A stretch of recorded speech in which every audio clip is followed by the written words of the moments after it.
You wouldn't build a house without a foundation, so don't build your business without one.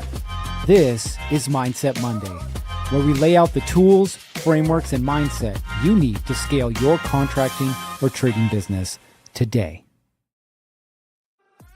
All right, what is going on? Happy Monday. Get this camera all set up. Happy Monday. Let me raise this thing. There we go. It's all about the machine, right? Machines are taking over. Apparently they're a little smarter than we are, including myself. My name is Gerritt Bake. I am the founder of Build Pro, and we are here for Mindset Monday in conjunction with our good friends over at Contractor Plus. Now, you guys know the drill. If you're here live, go ahead and drop your name and your business name in the chat, and we'll give you the good old shout out. Ooh, Rachel. Rachel's up first today. NSP Construction out of Inwood, West Virginia. Welcome. Hey, my good friend, Adam King. Thanks, man. Yeah, I got my, actually, I should probably put these on the screen. So there you go. There's Rachel. Thank you, Rachel. My good buddy, Adam King. Haircut looks great. Thanks, man. I'm trying to do what I can while I still got a little bit left. We'll see. Again, if you're here with us live, go ahead and drop your name and your business name, and we'll give you the good old shout out. Man, I am so excited today. And here's why. I spent the better part of the last 3 months retooling what it is that we're doing, but more importantly, how it is that we're doing it. What does that mean? Well, I want you to think like a contractor, right? I'm a contractor like you, right? And so what is my job? My job is to go get people's attention, i.e. market. My job is to convert that attention into jobs, i.e. sales. And then my job is to finish or complete the work that I was contracted to do, right? Operations. And on the surface, that sounds very simple, right? I just need some attention. I need some sales. And then I need to go do the work that I said I was going to do. Except that in real life, it becomes a little more complicated, right? And what we've been doing the last 3 months is figuring out a way to simplify our business model, not just with Build Pro, but also with our commercial company, right? And we looked at it from a couple of different lenses, right? Number one was the user, the end user, the people who are experiencing Build Pro.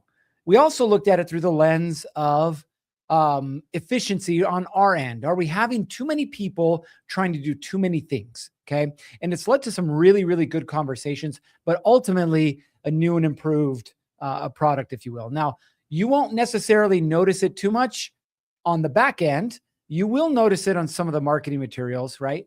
But ultimately what we're doing is trying to put out a better product out there, which you should be doing as well. Again, if you're with us live, go ahead and drop your name and your business name, and we'll give you the good old shout out. We got Julie with Burton's, the plumbers in pink. Hello again, Julie. We had our contractor workshop this weekend. It was 2 days, Friday, Saturday, full days. We had quite a few different contractors. I think we had 30 in total that showed up, and spent a couple of days getting clear on their business, getting some insights, having some conversations, but ultimately having a clear game plan on what they're going to do the next quarter. We had a couple of folks come and share their experiences with us. One of them, his name is Jeff Dumas, who is becoming a good friend of mine. Jeff generated $36 million in revenue last year. I had to pause for dramatic effect. $36 million in revenue, right? Now, how much would you pay to sit in the room with a contractor doing $36 million a year and be able to pick his brain? And that's what everyone who showed up at our last workshop this last weekend was able to do for 2 hours, right? Now, I will tell you there was some aha moments, there were some insights, but ultimately, again, information for the sake of information is worthless. What we really want is information that we can use in our business that's then going to translate into more business, right? Now, let's get back to what I was talking about. One of the things that we realized is there is a gap between where you are and where you want to go. Now, for some of you, that gap is small. I just need one more hire, or I just need 10 more leads, right? But for most of you, it's a big gap. Now, last year, I had the privilege of hiking the Grand Canyon. If you've never been to the Grand Canyon, I highly, highly recommend you go. It is a phenomenon unlike anything else on earth, right? But when you're there in person, you realize just how big the canyon is. When I hiked it, I realized just how deep and big the canyon is. In fact, one way, so we hiked from the south rim down to the bottom, Colorado River, then back up to the north side. One way is about 25 miles. It's intense, right? We did that within 24 hours. Story for a different day. But what I'm trying to tell you is there is a gap, right? There's a gap between where you are and where you want to be. Whether you acknowledge it or not, your mind is wired to try and bridge that gap. So let's say you have a gap with leads, for example, right? What is your mind constantly trying to do? I need more leads. I need more leads. I need more leads. Well, it's not the needing more leads. It's bridging the gap from I don't have enough leads to I've got enough leads, right? Bridging the gap. And so what we realized is we don't talk about bridging that gap enough. We don't. And we said, all right, we need to do a better job of bridging this gap. So hence the growth gap was created, right? Now, what is the growth gap? And that's really what I want to talk to you guys about today. I want to talk to you about the growth gap, but more importantly, how it is that the growth gap is going to lead you to a more profitable and better functioning business. Okay. So let's go through the 5 areas of the growth gap. Number one, Number one, and the most important thing is for you to understand that you're not broken. There is nothing wrong with you right now simply because your business isn't running the way you want it to. Right? We are in the middle of it just like you. We have SOPs, but we have an employee that we just haven't been able to lock in his roles and responsibilities and getting the work done the way we want it to get done. And we're in the middle of it, like literally deciding, okay, what are we going to do here? Okay. So you're always going to be in the middle of it, and there's nothing wrong with you. That's part of business. We have a client that's doing 5 million this year. Sent me a text message this morning. One line, I need a new sales manager, right? At 5 million, you're like, man, I got things figured out. No. So you're always going to be dealing with these things. So there's nothing wrong with you. Okay. So that's the first thing that I want you to understand. Now, when it comes to the growth gap, here's the most important thing to wrap your head around, and really the biggest thing that'll hold you back. You are the bottleneck. You're the bottleneck, right? Every decision, every issue with your team or your guys, every customer complaint runs through you. It runs through you, right? I always like to tell people, if you took off a week tomorrow, what would happen to the business? What would happen? And for most people, it wouldn't be pretty, right? Now, why is this so hard to fix? Here's why. Again, there's nothing wrong with you. You just built it this way. When it's just you, or it's you and a guy, or you and a couple guys, it needs to run that way, right? Being involved in every decision makes sense at that level. It worked, right? But the problem is, what worked at 200,000 doesn't work at 800,000. What works at 500,000 doesn't work at 1 million. What works at 1 million doesn't work at 5 million, right? There is a gap. So there's these habits that you created in the business are the very thing that are keeping you from growing, right? So I want you guys, I'll give Jesse from Jesse James Outlaw Electric, Grantsville, Utah. Welcome to the show. I want you guys to take a second and think about this. Where inside of all of my business am I still the biggest bottleneck? Right? Write it down in the comments. I'm curious from your perspective, where is it that you're still the biggest bottleneck? For me, I'm still the biggest bottleneck because every opportunity, every RFP, every bid request comes through me. I'm the bottleneck. If I'm not at the office, if I'm not near my computer, if I'm busy doing something else, that bid doesn't go through. Now we're actively working on fixing that, but that's just where we're at right now. Okay. I am the biggest bottleneck. So how is it that you fix it? Well, I'm going to give you a very simple framework that you can use. Ready? It's called the decision framework. I know, complicated, right? You're going to have 3 buckets. The first bucket is what your team can handle completely on their own. They don't need your input on anything. The second bucket is what needs your input before they do anything. And the third bucket is this is your decision to make alone. That's it. Okay. So your job is to separate out all of those activities into 3 different buckets. Okay. You're going to have to write them down. Okay. But write them down. Then you need to go through this with your team, answer any questions that they may have and get it right. Okay. But this is where most owners struggle. You have to let it go. Your team's on the same page. You're on the same page. If it's a decision that you want them to make, you have to let them make it. Okay. But I will tell you this, the contractors that we work with that implement this system within 30 days, the number of calls and texts that they get are cut in half by more than 50%. Think about that for a minute. Okay. Problem number 2, revenue looks good. Profit, wah, wah, wah, no bueno. See, you're busy and you're getting jobs done, but the bank account doesn't reflect it. And you're not completely sure where the money went. Here's what's usually happening. See, most contractors price based on a rough estimate of their costs, right? And that estimate, it's pretty optimistic. Here's my expenses, labor, materials, and then we tack on a little bit more for profit, and off we go. Except most of the time, jobs run long, materials cost more, and change orders that are supposed to get submitted and approved don't.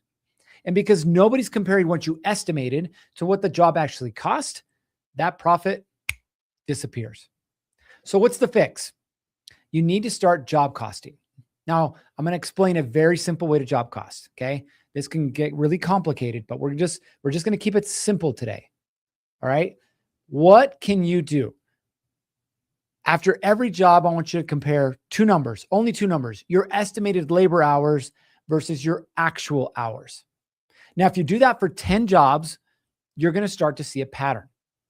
Most contractors find 15 to 20% of their estimated margin is disappearing in labor overruns that nobody checked. Let's put an example out there. Let's say you're at 800,000 and you're targeting a 30% gross margin.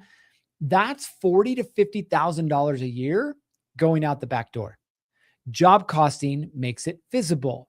And once it's visible, it's a math problem. And as much as you and I may not like math, math problems are fixable. So start job costing. All right. Number 3, your team problems are actually system problems. Well, what do I mean? Think about this. How many times has Johnny called you about a solution to the same problem over and over and over again? You're like, is this deja vu? Johnny, I told you how to do this last week. Yeah, but I forgot. Right? And so you're having to resolve the problems. Okay. You feel like you hired the same person 3 times, a different name.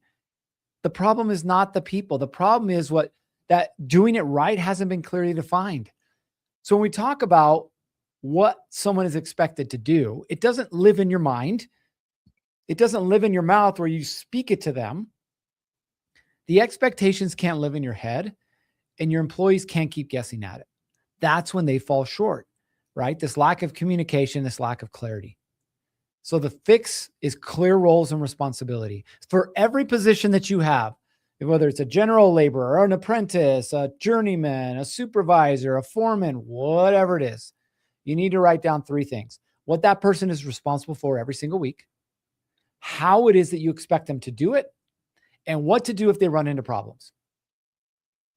That's it, right? When people know exactly what they own and what success looks like, performance, I should say, goes up, and the turnover, which we don't ever want to have to deal with, goes down. Problem 4, your pipeline. It's unpredictable. You guys know exactly what I'm talking about, right? Some months you're turning away work. Other months you're like, is this thing working? Did I pay my phone bill? Right? Because it doesn't seem to ring anymore. And so you feel like you're not doing enough marketing. So you throw money at ads, or you post more on Instagram, or you try, oh, Johnny's trying that, I should try that too, right? Nothing sticks, because the real problem isn't that you're not doing enough. It's that you don't have a marketing system. And without one, you're guessing, just like everybody else. What does a real marketing system start with? The answers to 3 questions. Who, what, and where. We call them the 3 M's. Okay. The first thing you have to do is define your ideal customer, right? We call it the market. The more specific, the better. I deal with homeowners who live in this geographical area, who do about 250,000 to 500,000 a year, who are dealing with these 3 problems, have kids, blah, blah, blah, whatever the thing is. And you get super detailed. Why? Because that leads us to the second one, which is, what are you telling them? If you're out there saying, hey, we'll give you a free roof inspection. Well, you and the 2,000 other roofers are doing exactly the same thing, right? Your goal is to differentiate yourself. And if you understand your market, you understand their problems. Somebody may need their roof replaced, but the reason why is what matters. So if you can dig down and go, the problem they need their roof replaced is because they're raising their family. And this is the single biggest investment they'll ever make. And their family is what matters most to them. Now you have a message that is different than everybody else. Third, this is about the system. Where are they, or who has access to them? For some of you, your people are online. Great. Google business profile. You need to be doing SEO. You might want to run ads on Google or Facebook. Like, they're online. Okay. For some of you, they're not. Especially if you're in the commercial or the government space, posting online isn't going to do anything for you. You need to go out and, as I like to say, shake some hands, kiss some babies. You need to get out there and meet with people. A commercial property owner with 20 buildings, guess what? That might come through a relationship, through a real estate agent, right? So your job is to put yourself in a place where either you are directly into contact with the people that you want to do work with, or someone who's already collected them will introduce you to them, right? Stop randomly guessing or saying, oh, well, they're doing it, I should be doing it too. If you want to donate money to a charity. It'll at least go to a good cause. And the last problem, I call this the routine problem. If I was to ask you what time you wake up in the morning, what would you tell me? When the alarm goes off? After 5, snoozes? Whenever my body wakes up? Like, what is your time? And if you don't have a routine in the morning, that means the rest of your day doesn't have a routine either. So the bottleneck, the money walking out the back door, the team structure, the pipeline, everything centers around no consistent routine. The week runs you versus you running the week. I harp with our group, and we got a couple of clients in this call. I harp with them. The data, the numbers. If you don't have data and you're not using that data to make decisions, you're just winging it, right? And eventually just winging it will wear you out. So here's my invitation to each of you. Take these 5 problems, figure out which one is the biggest issue for you, the biggest roadblock for you, and let's figure out how to do something about it. Whether it's the bottleneck, the money walking out the back door, your team structure, your pipeline, or no weekly routine. All of these problems center around you. And yes, there is a gap there, okay? But there's a gap there because where you're at right now, the stage that you've reached requires a different level of thinking and a different level of doing. If you haven't figured it out yet, that's what we do here at Build Pro. If you're curious, you want a free business breakdown, we'd love to give one to you. You guys can go to our website, buildpro.io, and register for one of those. Now, before we start to wrap things up, we got a couple things going here for Contractor Plus. So you can rank in the top 3 of Google Maps without paying an SEO agency thousands of dollars a month. How? Contractor Plus Local. If you haven't checked this out, you need to. They have a 25% off launch special. It ends tomorrow. So you need to do this, okay? If you look in the chat, you'll see this. Here's the link, right? Understand, especially for you that are trying to get found online, right? If we're talking about ranking in the top 3, it doesn't happen by chance. It doesn't happen by chance, right? You need a strategy behind it, okay? You need a team behind it. And that's what Contractor Plus has created with Contractor Plus Local. So look at the link in the comments, smash that link, and go sign up to get ranked in the top 3 of Google. You know you need it. It's time to do it. All right. That's all we got for you guys today. It's time to get after it. 3, 2, 1. Off you go.